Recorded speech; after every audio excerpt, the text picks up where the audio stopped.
Hello students, welcome. हम आज नए टॉपिक को स्टार्ट करने वाले हैं। नए टॉपिक को स्टार्ट करेंगे वो क्या है? Basic principles in organic chemistry. अब हम ऑर्गेनिक केमिस्ट्री यानी कार्बन केमिस्ट्री को पढ़ेंगे, ठीक है। यहाँ पर हम कार्बन कंपाउंड्स के बारे में पढ़ने वाले हैं, उनके नॉमेनक्लेचर्स पढ़ेंगे, उनके कुछ केमिकल रिएक्शंस पढ़ेंगे, केमिकल प्रॉपर्टी, फिजिकल प्रॉपर्टी को भी डिस्कस करेंगे, ओके। लेकिन सबसे पहले क्या है कि केमिस्ट्री के वैसे तो 3 पार्ट्स है, जिसमें हम 2 पार्ट्स को अभी देख रहे हैं कि ऑर्गेनिक कंपाउंड्स और इनऑर्गेनिक कंपाउंड्स, यानी ऑर्गेनिक केमिस्ट्री और इनऑर्गेनिक केमिस्ट्री। इसके अलावा फिजिकल केमिस्ट्री भी एक पार्ट होता है। तो हमें तो अभी आगे इसका ज़्यादा से ज़्यादा ऑर्गेनिक केमिस्ट्री के बारे में पढ़ना है या कार्बन केमिस्ट्री के बारे में पढ़ना है। लेकिन अगर ऑर्गेनिक केमिस्ट्री की बात करेंगे तो इन 17वीं सेंचुरी में क्या था कि केमिस्ट्री मतलब केमिकल सब्सटेंसेस को जनरली 3 तरीके से क्लासीफाई किया गया था। मतलब that's a vegetable substance, mineral substances, ठीक है, and the that substances which are obtained from the animal, that's the animal substances. तो animal substances, vegetable substances and the mine substances, मतलब that substance which are obtained from the mines और minerals, ठीक है।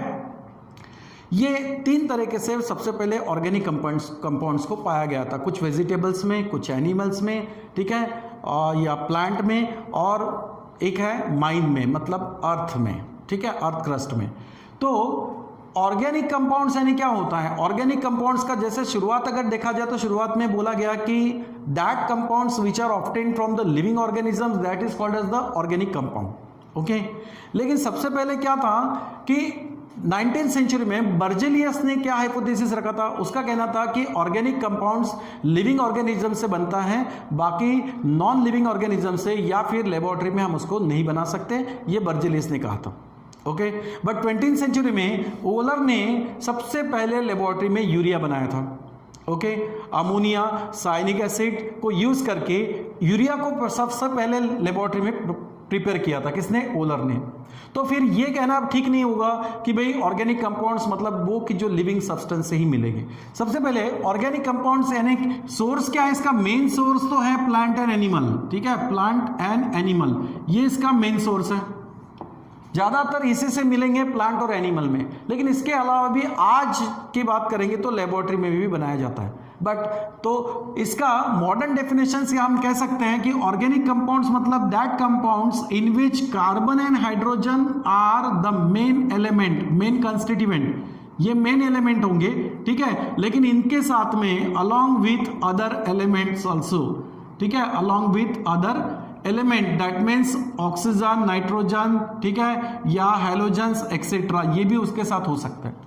लेकिन शुरुआत में बोला गया कि भाई organic compounds generally living organism से बनते हैं, क्योंकि ऑर्गेनिक ये जो वर्ड है, this word denotes the organise life, life को ऑर्गेनाइज करता है, ठीक है। तो लाइफ मतलब कहाँ होगा? प्लांट और एनिमल में। तो इनसे जो मिलेंगे उनको ऑर्गेनिक कंपाउंड कहा गया। लेकिन मॉडर्न डेफिनेशन क्या हुआ कि ऑर्गेनिक कंपाउंड मतलब these are the compounds in which carbon and hydrogen are the main element along with other element that's oxygen, nitrogen and halogens like etcetera. Inorganic compound कहाँ से मिलते हैं? सबसे पहला पॉइंट हम देख रहे हैं, दैट्स अ सोर्स, इनके सोर्स के बारे में। तो इनऑर्गेनिक कंपाउंड कहाँ मिलता है? These are obtaining from the mine, ये एक्चुअली कहाँ से मिलेंगे? फ्रॉम माइन से, यानी अर्थ क्रस्ट से, ठीक है, फ्रॉम माइन, या उसको हम इनऑर्गेनिक कंपाउंड्स को मिनरल्स भी कह सकते हैं, okay. So these are obtained from the mines. तो ये है उनके सोर्सेस, ओके। हम डिफरेंस देखेंगे कि भाई इनमें कौन सी चीजों से, कौन सी बातों से इनमें डिफरेंस है ऑर्गेनिक कंपाउंड में और इनऑर्गेनिक कंपाउंड में। अब ऑर्गेनिक कंपाउंड्स में सबसे इंपॉर्टेंट प्रॉपर्टी है कैटेनेशन, क्योंकि हम ऑर्गेनिक कंपाउंड्स यानी कहा पढ़ेंगे ऑर्गेनिक केमिस्ट्री, जिसको मैंने क्या बोला? कार्बन केमिस्ट्री, क्योंकि ऑर्गेनिक कंपाउंड्स में हमें कार्बन और कार्बन से बनने वाले कंपाउंड्स के बारे में पढ़ना है। तो कार्बन में ऐसी क्या खास प्रॉपर्टी है जो इनऑर्गेनिक कंपाउंड्स में नहीं दिखाई देता जबकि ऑर्गेनिक कंपाउंड में है? वो है कैटेनेशन। कैटेनेशन मतलब ये बोल सकते हो कि फॉर्मेशन ऑफ चेन, ठीक है, फॉर्मेशन ऑफ चेन। तो कार्बन एटम क्या करता है? कार्बन एटम यहाँ पे 2 टाइप से चेन को फॉर्म करता है। कार्बन एटम, ठीक है, carbon atom form 2 types of chain, 2 types की चेन वो बनाता है। एक है ओपन चेन, तो कुछ ओपन चेन कंपाउंड मिलेंगे, ठीक है, और एक होता है क्लोज चेन, जिसमें कार्बन की क्लोज चेन देखी जाएगी। ठीक है, तो क्लोज चेन मतलब carbon has a property to form the chain, that's a catenation. Open chain में दो होगी, कौन सा, या तो स्ट्रेट चेन कंपाउंड होगा, ठीक है, मतलब यहां पर आपको स्ट्रेट चेन कंपाउंड मिलेगा, या फिर आपको यहां पर ब्रांचिंग दिखाई देगी, यानी ब्रांच चेन कंपाउंड मिलेगा। तो दो टाइप से चेन होगी, ओपन चेन जिसमें एक होगा स्ट्रेट और एक होगा ब्रांच। जैसे कि मान लो कि कार्बन की ये हो गई straight chain, it's a skeleton formula of that carbon, skeleton है बिल्कुल, ठीक है। और ये होगा कौन सा, ओपन चेन के लिए अगर बात करेंगे तो, ठीक है, this is for open chain, okay. और ब्रांच चेन में क्या होगा, ब्रांच चेन में इसी स्ट्रेट चेन को साइड वाइजली फिर से कार्बन क्या होगा, ब्रांच में अटैच होगा। जैसे कि एक नीचे कार्बन दिखा दिया, ये ब्रांचिंग हो गया, या इस तरफ भी आप कार्बन दिखा सकते हो, ये भी ब्रांचिंग हो गया। So this is the branch chain. तो कार्बन क्या करेगा, ओपन चेन कंपाउंड बनेगा जिसमें स्ट्रेट चेन भी हो सकता है या फिर ब्रांच चेन भी हो सकता है। इसके अलावा कार्बन कुछ क्लोज चेन कंपाउंड भी बनाएगा, जैसे कि फॉर एग्जांपल इस तरीके से अगर देखा जाए तो यहां पर ये हो गया क्लोज चेन, जैसे कि मैंने ट्रायंगल के फॉर्म में बताया। उस तरीके से नंबर ऑफ बन सकते हैं, स्क्वायर फॉर्म में भी आप लिख सकते हो इस तरीके से, ओके।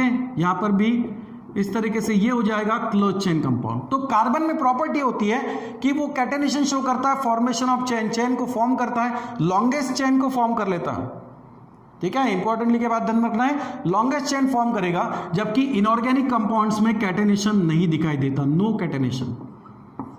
हाँ, ज्यादा से ज्यादा कोई एक ऐसा कंपाउंड हो सकता है कि जिसमें स्ट्रेट चेन दिखाई देगी बट बहुत स्मॉलर रहेगी, जैसे कि फॉर एग्जांपल हम बात करते हैं H2O2, हाइड्रोजन पेरोक्साइड की बात करेंगे। तो यहां पर आप अगर चेन देखोगे तो हाइड्रोजन, ऑक्सीजन, ऑक्सीजन और हाइड्रोजन इस तरीके से मिलेगा, इससे ज्यादा नहीं। बट कार्बन बहुत लॉन्ग चेन बना सकता है, ओके। 60 कार्बन की वो स्ट्रेट चेन बना सकता है, मोर देन मतलब 60 up to the 60 carbon that carbon form the longest chain. तो लॉन्गेस्ट चेन बन सकती है, जबकि इनऑर्गेनिक कंपाउंड्स में कैटेनेशन नहीं दिखाई देता, लॉन्गेस्ट चेन नहीं बनेगी। कुछ कंपाउंड्स में एक स्मॉलेस्ट स्ट्रेट चेन पाई जा सकती है, ओके, इस तरीके से। तो ये हो गया भाई इनऑर्गेनिक कंपाउंड्स के बारे में। किसके बारे में पढ़ा हमने, कैटेनेशंस के बारे में। नेक्स्ट है टेट्रा कोवैलेंसी। कार्बन का एटॉमिक नंबर क्या होता है, 6। इलेक्ट्रॉनिक कॉन्फ़िगरेशंस क्या होता है, 2 4। आउटर मोस्ट शेल में कितने इलेक्ट्रॉन्स हैं, 4 हैं। ऑक्टेट कंप्लीट करने के लिए इसको 4 इलेक्ट्रॉन की जरूरत है। तो कार्बन क्या करता है, कार्बन वो 4 इलेक्ट्रॉन दूसरे एटम्स के साथ में क्या करता है, शेयर्ड, और शेयरिंग से जो बॉन्ड बनता है उसको हम कोवैलेंट बॉन्ड कहते हैं। और बॉन्डिंग के बारे में हमने इसके पहले टॉपिक में बहुत डिटेली पढ़ा हुआ है कि कौन से टाइप्स के केमिकल बॉन्डिंग होती है। तो कार्बन यहां पर 4 इलेक्ट्रॉन्स अदर दूसरे एलिमेंट्स के इलेक्ट्रॉन से शेयर करके ऑक्टेट को कंप्लीट करता है। तो इसकी वैलेंसी क्या है, कोवैलेंसी कितनी है, 4 है। मतलब carbon has capacity to make the 4 single bond and also form the straight chain, branch chain, close chain, that means also form the chain भी बनाएगा, और इस चेन में खुद की वैलेंसी को कितना रखेगा, 4 वैलेंसी को मेंटेन करके रखेगा। यानी वो ब्रांच वाइज भी बहुत सारे एलिमेंट्स को अटैच हो सकता है। ये किस वजह से, because of its tetra covalency, okay. Organic compounds में ऐसा पार्ट आपको नहीं दिखाई देगा, ठीक है, इसमें ये पार्ट नहीं दिखाई देगा कि भाई यहाँ पर जैसे टेट्रा कोवैलेंसी कार्बन शो कर रहा है, अपने कोवैलेंसी हिसाब से वो चेन में बहुत सारे एलिमेंट्स को अटैच होते हुए दिखाई देगा, साइड वाइज, ब्रांच वाइज, ठीक है। लेकिन इनऑर्गेनिक कंपाउंड्स में ऐसा पार्ट नहीं दिखाई देता, ओके। केमिकल रिएक्शंस की बात करते हैं। अब यहां बताया मैंने कि कार्बन क्या करता है, इलेक्ट्रॉन पेयर को क्या करता है, शेयर करता है। शेयरिंग करते वक्त कौन सा बॉन्ड बनेगा, कोवैलेंट बॉन्ड। मतलब हम बोल सकते हैं कि ऑर्गेनिक कंपाउंड्स क्या होते हैं, these compounds are in covalent nature, these compounds are covalent in nature, ठीक है, ये कोवैलेंट नेचर में होते हैं, ओके। और कोवैलेंट नेचर में होने के वजह से इनकी जो रिएक्शंस होती हैं, ठीक है, देयरफॉर इट्स केमिकल रिएक्शंस, इनकी जो केमिकल रिएक्शंस होती है वो कैसी होती है, it's chemical reactions is slow. एक तो स्लो रिएक्शंस होती हैं एंड कॉम्प्लिकेटेड। स्लो रिएक्शंस होती है और कैसे होती हैं, कॉम्प्लिकेटेड होती हैं।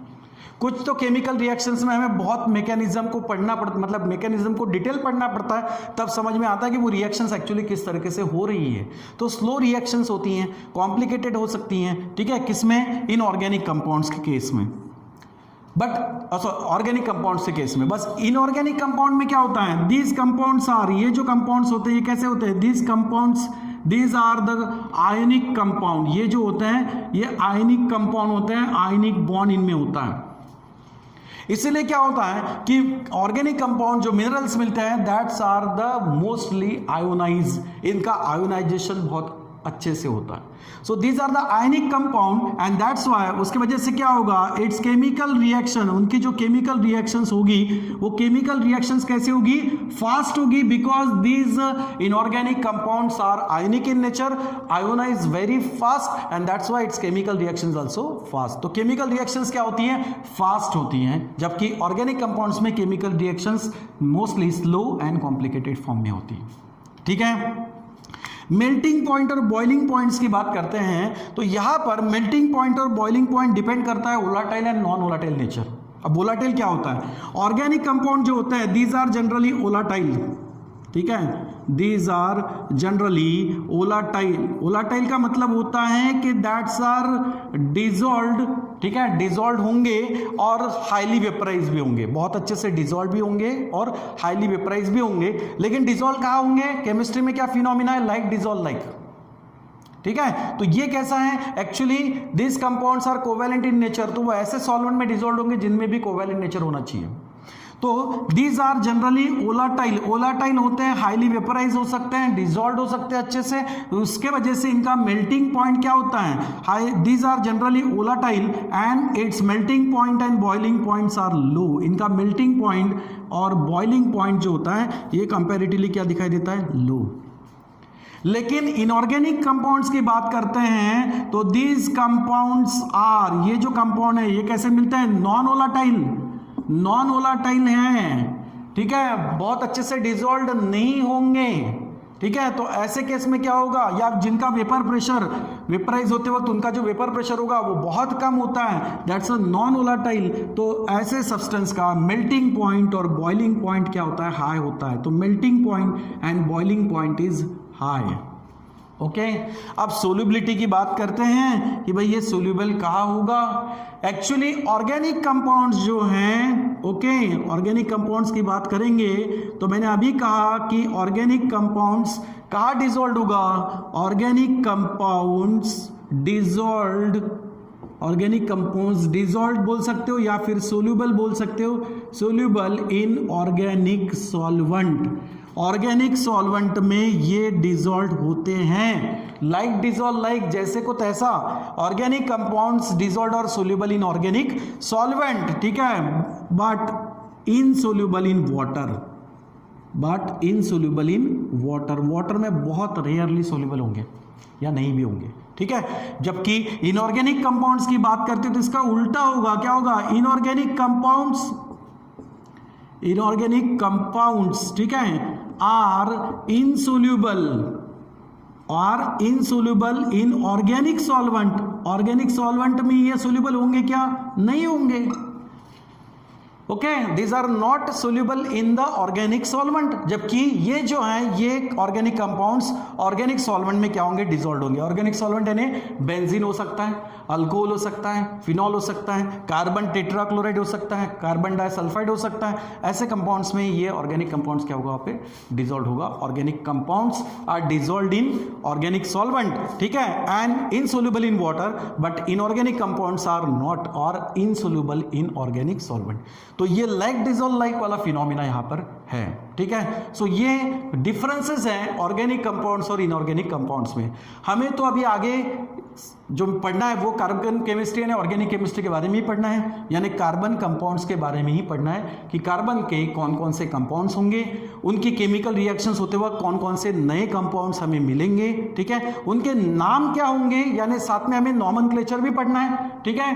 तो दो सिस्टम्स है, उनका नॉमेनक्लेचर भी पढ़ना है। स्ट्रक्चर तो हमने इसके पहले थोड़ा सा एक्सप्लेन कर ही दिया है हाइब्रिडाइजेशन की इसमें, फिर भी अभी जहां जरूरत होगी वो हम इसके स्ट्रक्चर के बारे में भी देखेंगे, ठीक है। इन सब बातों को अभी आगे हम डिटेली पढ़ेंगे। ये तो शुरुआती इंट्रोडक्टरी पार्ट था जो आपको बताना था, ओके, समझ में आया? तो इसको ध्यान में रखिएगा और इसके बाद हम नेक्स्ट लेक्चर की तरफ बढ़ेंगे कि भाई कार्बन के कंपाउंड कौन कौन से होंगे, कहाँ से शुरुआत हुई, सबसे पहले क्या मिला। सबसे पहले क्या मिलेगा? ऑर्गेनिक कंपाउंड्स में बोलते हैं हम कि कार्बन और hydrogen as a main element along with the other. सबसे पहले तो ये मेन है, तो हमें तो शुरुआत में वही कंपाउंड्स को पढ़ना है कि जिनमें कार्बन और हाइड्रोजन ही है, जिनको क्या कहते हैं हम? हाइड्रोकार्बन कहते हैं। Okay, alkane, alkene, alkyne, these are the hydrocarbon. और जब उनकी डेरिवेटिव होगी, उनमें जब नए एलिमेंट्स ऐड होंगे तो उनसे और भी नए कंपाउंड्स बनेंगे। ठीक है, अल्किल हैलाइड बनेगा, अल्कोहल बनेगा, कार्बोक्सिलिक एसिड बनेगा, लाइक दिस। तो ये एक तो डिफरेंसेस है इनमें ऑर्गेनिक कंपाउंड्स में और इनऑर्गेनिक कंपाउंड में, जो आज हमने देखे। ठीक है, इसके बाद हम थोड़ा सा पढ़ेंगे कि भाई ऑर्गेनिक कंपाउंड्स तो हम दिखाएंगे, वो तो पढ़ना ही है, लेकिन ऑर्गेनिक कंपाउंड्स में जो बॉन्डिंग होती है वो किस किस टाइप से हम उसको बताते हैं, यानी उसका बॉन्ड स्ट्रक्चर जो होता है वो हम कौन कौन से फॉर्म से शो करते हैं। तो ये सब हम आगे नेक्स्ट क्लास से आगे पढ़ेंगे। ठीक है, समझ में आ गया बच्चों? चलो ठीक है, थैंक यू वेरी मच।